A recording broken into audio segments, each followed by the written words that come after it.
ओम शांति।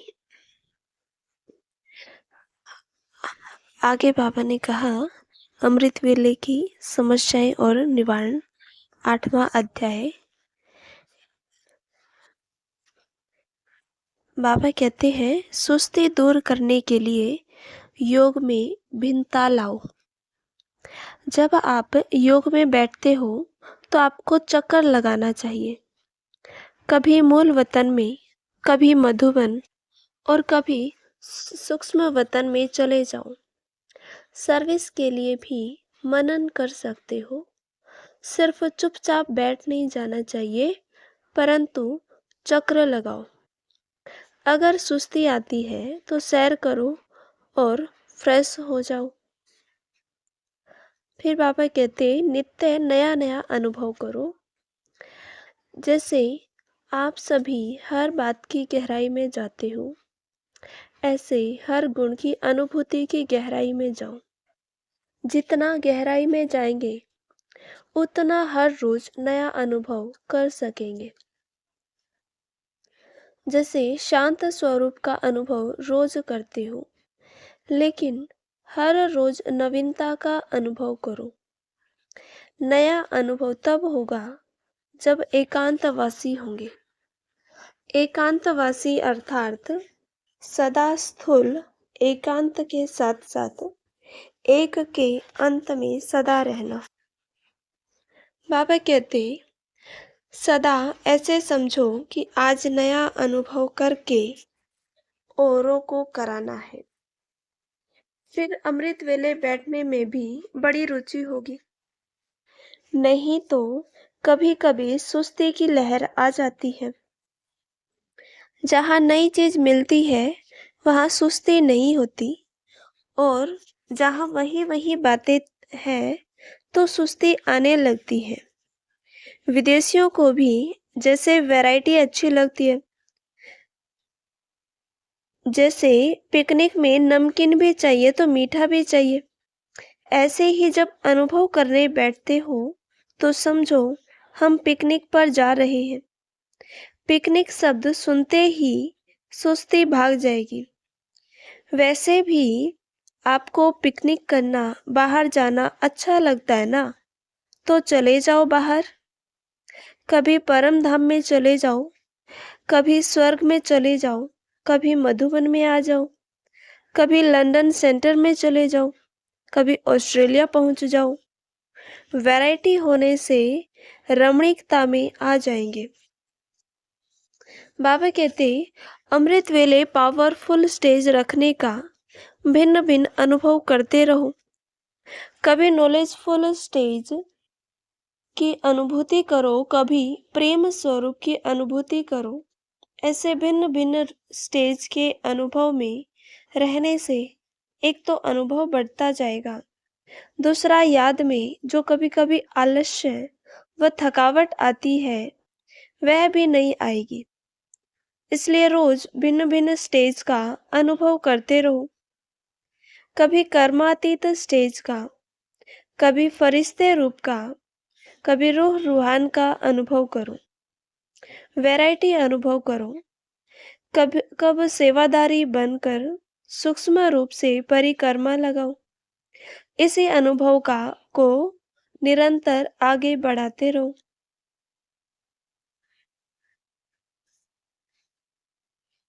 अगला पॉइंट, याद में रमणीकता लाओ। यह है रमणीक ज्ञान है।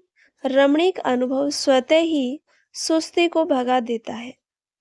यह तो कई कहते हैं ना, वैसे नींद नहीं आएगी, लेकिन योग में नींद अवश्य आएगी। ये क्यों होता है?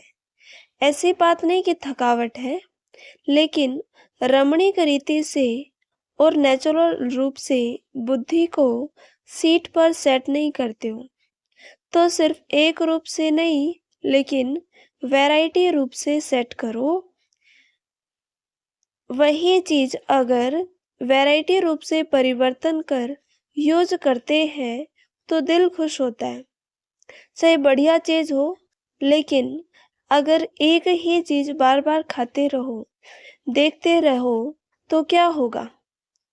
ऐसे ही कभी बीज रूप बनो, कभी लाइट हाउस के रूप में, कभी माइट हाउस के रूप में, कभी वृक्ष के ऊपर बीज के रूप में, कभी सृष्टि के ऊपर टॉप पर खड़े होकर सभी को शक्ति दो। जो भिन्न भिन्न टाइटल्स मिलते हैं वह भिन्न भिन्न टाइटल रोज अनुभव करो। कभी नूरे रत्न बन बाप के नैनों में समाया हूँ, इस स्वरूप की अनुभूति करो। कभी मस्तक मणि बन, कभी तख्त नशीन बन, भिन्न भिन्न स्वरूपों का अनुभव करो। वैरायटी अनुभव करो तो रमणीकता आएगी। बाप दादा रोज मुरली में भिन्न भिन्न टाइटल देते हैं। क्यों देते हैं? उसी सीट पर सेट हो जाओ और सिर्फ बीच बीच में चेक करो। खुशी के पॉइंट्स का मनन करो। अगला टॉपिक है खुशी के पॉइंट्स का मनन करो।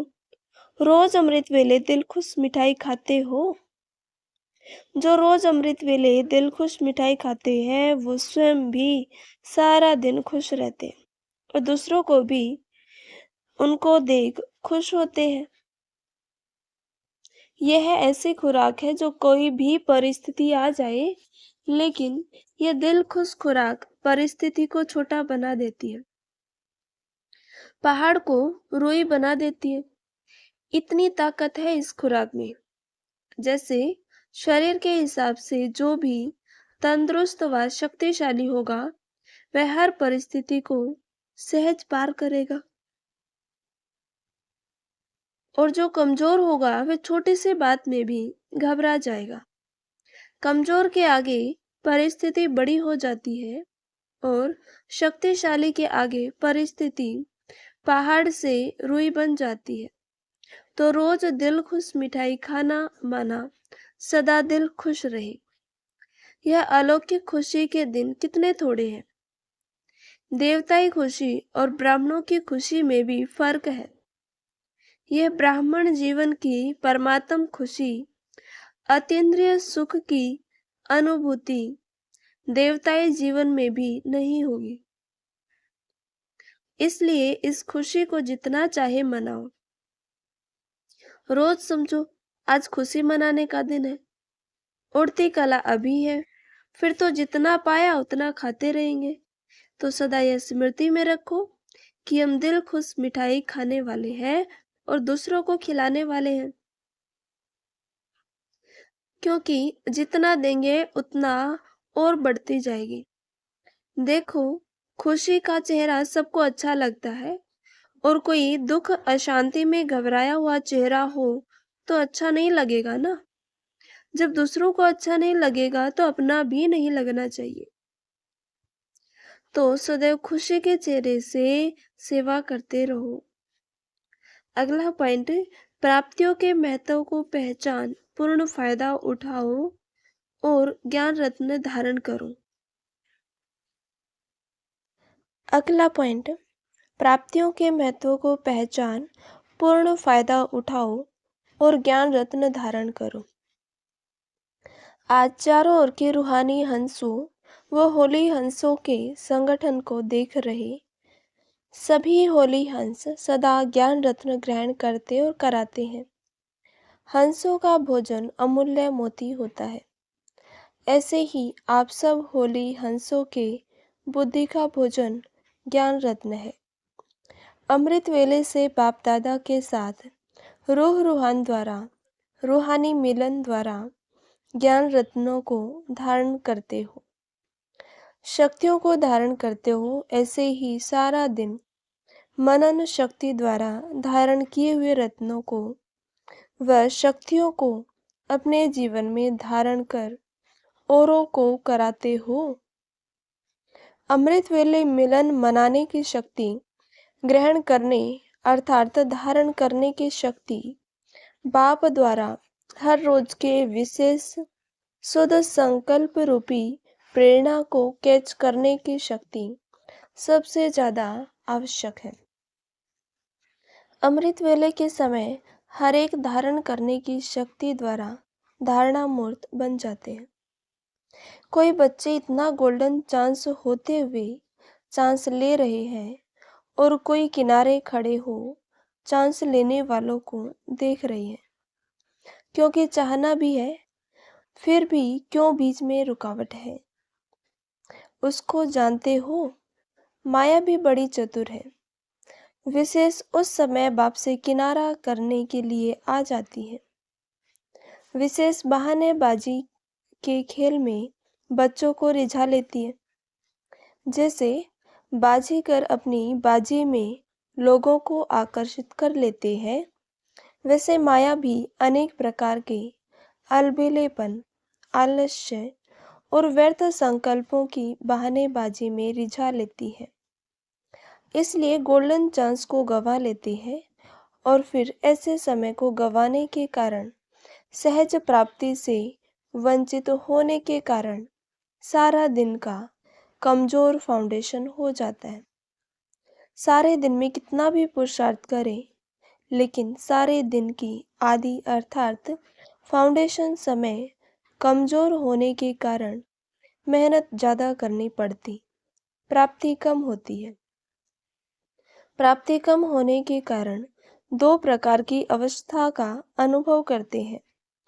एक तो चलते चलते थकावट का अनुभव करते हैं, दूसरा दिल शिकस्त हो जाते हैं और फिर सोचते हैं न मालूम मंजिल पर कब पहुंचेंगे, समय नज़दीक है या दूर है, कब प्रत्यक्षता होगी और कब सत्योगी सृष्टि में जाएंगे, यह प्रवृत्ति के बंधन कब तक रहेंगे। वर्तमान की प्राप्ति को छोड़ भविष्य को देखते हैं। वर्तमान प्राप्ति की लिस्ट सदा सामने रखो, तो कब होगा ये खत्म हो रहा है में आ जाएंगे। दिल शिकस्त होने के बजाय दिल खुश हो जाएंगे। वर्तमान से किनारा नहीं करो, माया की बहानेबाजी को पहचानो। माया बहाने में आपको राजी कर देती है, इसलिए बाप को रिझा नहीं सकते हो, अर्थात सहज साधन अपना नहीं सकते हो। वरदान के रूप में जो प्राप्ति करनी चाहिए, उसके बजाय मेहनत कर प्राप्ति करने में लग जाते हो। इसलिए अमृत वेले की सहज प्राप्ति की वेला को जानते हुए उसका लाभ उठाओ। अगला पॉइंट है, बाप को अपना मन बुद्धि समर्पण करना सीखो। अमृत वेले सिर्फ एक संकल्प करो कि जो भी हूँ, जैसे भी हूँ, आपकी हूँ।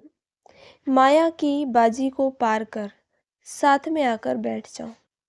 यह माया की बाजी साइड सीन है, उसमें रुकना नहीं है। आ जाओ और बैठ जाओ।